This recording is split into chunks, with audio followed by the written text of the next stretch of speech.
Good evening, Bahamas. Coming up tonight. The prosecution's key witness is back on the stand for day 2 of the Frank Smith's bribery and extortion trial. Find out what the Attorney General says about the Prime Minister calling an officially gazetted document fake news.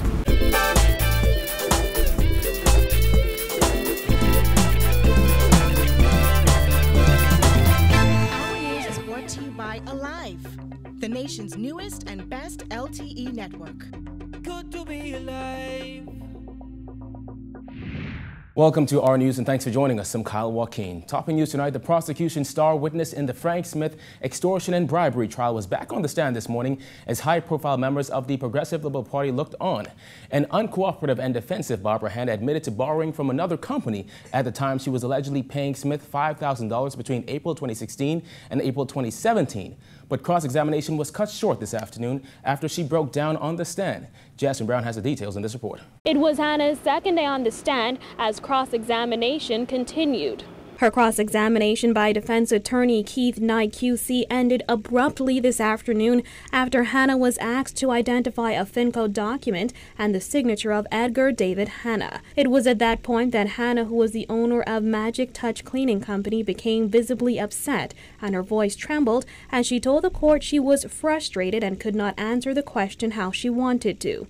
A shaking Hanna also said there were a lot of things going through her mind and she had a headache. She then sat down and placed her head in her lap. That prompted Chief Magistrate Joyanne Ferguson Pratt to inquire if she was okay and request the court officer bring her water. After several attempts to speak to Hanna but getting no response, Ferguson Pratt said she was concerned about the witness. Early in the day, during the trial's morning session, Knight asked Hanna if she had a judgment against her in the Supreme Court. Hanna said she had no knowledge of that, but she did admit she had a mortgage with FinCo. When asked if she was sued by FinCo, she refused to answer. Hanna was the only witness to take the stand today, and at several points she was uncooperative. She spent much of her time on the stand during the morning being defensive as Knight presented her with several documents. The first document was a loan agreement with Pouland Limited. Hanna admitted to signing the document that was dated August 17, 2016. Knight asked Hanna if she received the loan from Pouland in August. Hanna said yes, but asked what the document had to do with the case. She then asked if she could ask a question. Knight responded, "No, or I'll get very upset." The next document that Knight presented was a copy of 3 Commonwealth Bank checks. Once she was handed that document, Hanna proclaimed, "I don't know where all this is coming from. It has nothing to do with the case." Knight then asked Hanna if she recognized the checks. She said she recognized the first 2 checks that were each made out to her in the amount of $5,000 each. But she said she did not recognize the third check that was in the amount of $400. Knight then asked Hanna if she borrowed money from Pouland and at the same time was paying Smith $5,000 a month. Hanna said yes. Present for her cross-examination was former Prime Minister Perry Christie, former Education Minister Jerome Fitzgerald, and former PLP Chairman Bradley Roberts.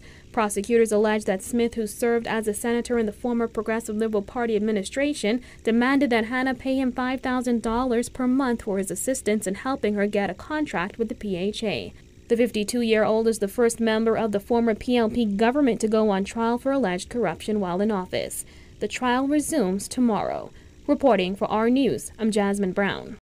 A flippant remark. That's how Attorney General Carl Bethel characterized comments made by Prime Minister Dr. Hubert Minnis in relation to an officially gazetted document. Minnis called the document fake news, with the Nassau Guardian confirming the authenticity of the document days later. Jared Haynes reports. Attorney General Carl Bethel says the Prime Minister didn't take seriously questions from the media regarding a document that purported to show several ministerial duties being stripped from Environment Minister Romuald Ferreira and handed over to Prime Minister Dr. Hubert Minnis.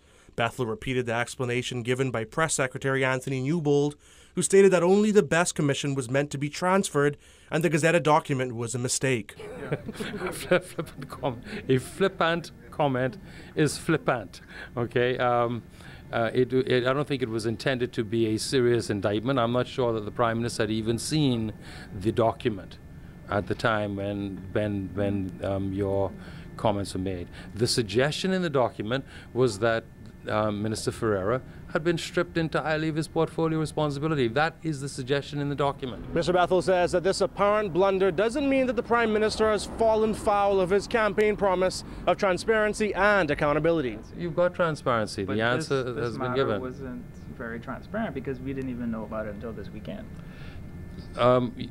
Look, when a portfolio assignment is made, the only way in which persons are informed of it is well, if the minister resigns or the minister is fired, you would know immediately. If it's a simple reallocation of, say, a strategic rethink and a simple reallocation of one agency or two agencies from one minister to another, the only way people find out is when it's gazetted. Bethel also addressed whether there was a legal issue arising due to the fact that the errant document was officially gazetted, showing Ferreira being stripped of his environmental duties. The way it is affected is a letter from the Governor General, and I don't think any letter from the Governor General ever issued. There's always a lag between the gazetting and the letter. So until a letter is received by the minister from the Governor General indicating the shift in the portfolio, I think that is the critical thing. I don't think that has ever been issued. Minnis has not addressed the matter since telling the press that the document was fake news on Saturday. Reporting for RN News, I'm Jared Higgs. Executives of the Bahamas Public Service Union are calling on government to intervene and have the nearly 20 employees terminated at the gaming board reinstated. During a press conference today, supported by several other union heads, BPSU President Kingsley Ferguson called it an atrocity that the employees would be let go without cause. Bahamas Public Services Union will not stand idly by and allow these type of things to take place. Those workers, according to Ferguson, were not contract workers but permanent employees who have been employed by the gaming board for 10, 20, or even 30 years. One of the people fired was Gaming Board Secretary Verdon Scott, whom our news team understands was fired yesterday. It has been reported that the Gaming Board chairman traveled to Grand Bahama to fire him. As for the other employees, the BPSU president said government should get involved immediately. We have penned a communication to the acting secretary, Mrs. Bridget Outen, of the Gaming Board. We are hopeful that we would get a response as quickly as we can, but we are going to abreast the Bahamian people of what is going on.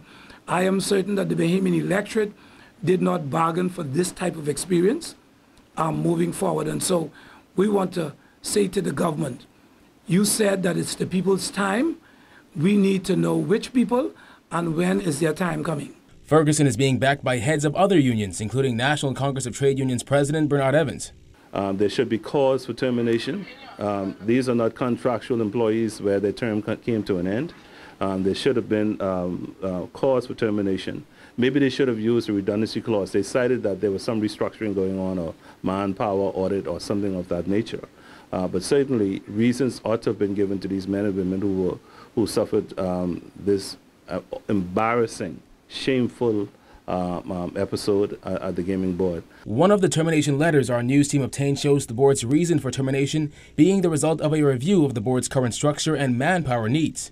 It read, accordingly, in light of the foregoing, this letter serves as a formal notification that your employment with the board is hereby terminated, effective Monday, November 27, 2017. The person in question was an employee of 10 years. But the situation gets worse. With nearly 20 already let go, the BPSU president said the union hasn't been assured that there won't be any more. The question was asked about 6 or 7 times. The acting secretary said it depends on how the board feels. Wow.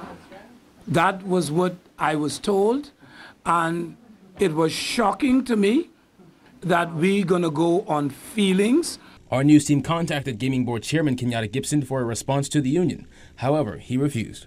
While Prime Minister Hubert Minnis is remaining tight-lipped about the way forward for the controversial Commercial Enterprises Bill, Attorney General Carl Bethel is the latest minister to defend the legislation. Bethel responded to critics of the bill, some of whom have dubbed it the Work Permit Bill.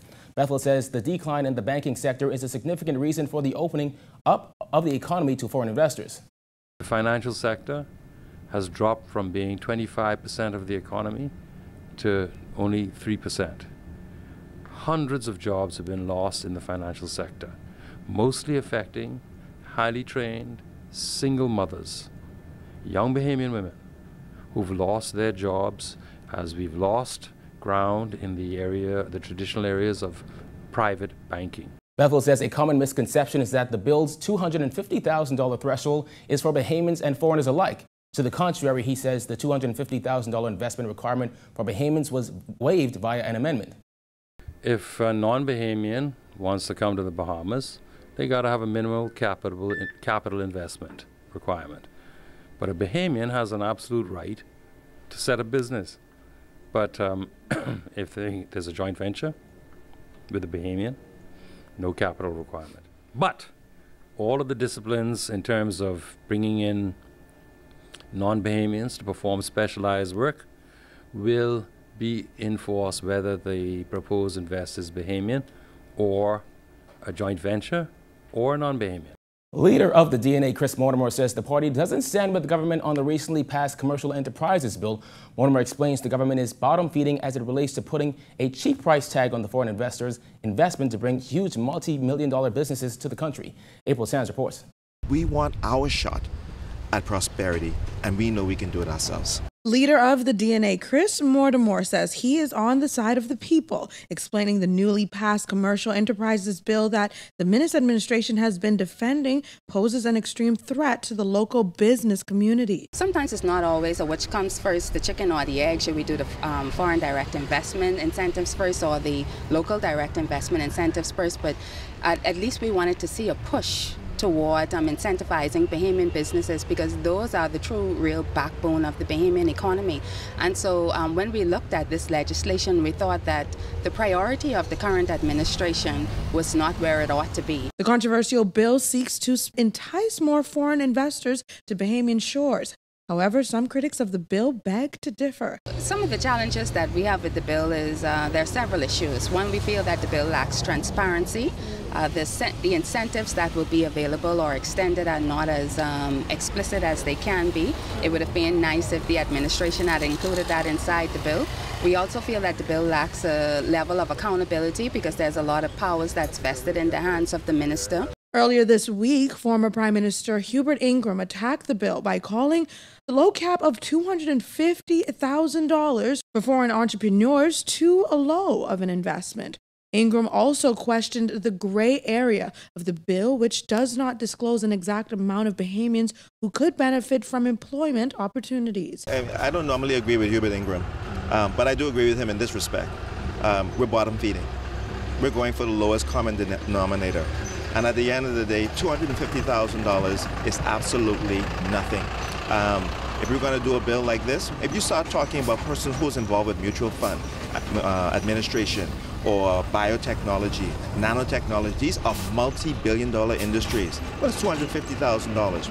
They should have started someplace where we are going to attract people that make sense, where ultimately we can develop a new industry. The DNA leader questioned the Minnis administration's sincerity in spending and bringing in more revenue when the Prime Minister recently announced plans to increase the salary of members of Parliament in the next budget. This seems to be the standard modus operandi of this government, and I cry shame on that. Reporting for our news. Still to come, the Prime Minister thanks Bahamas Air staff for making storm evacuations a success. Plus, how the Christian Council is uplifting young men. That's coming up when our news returns.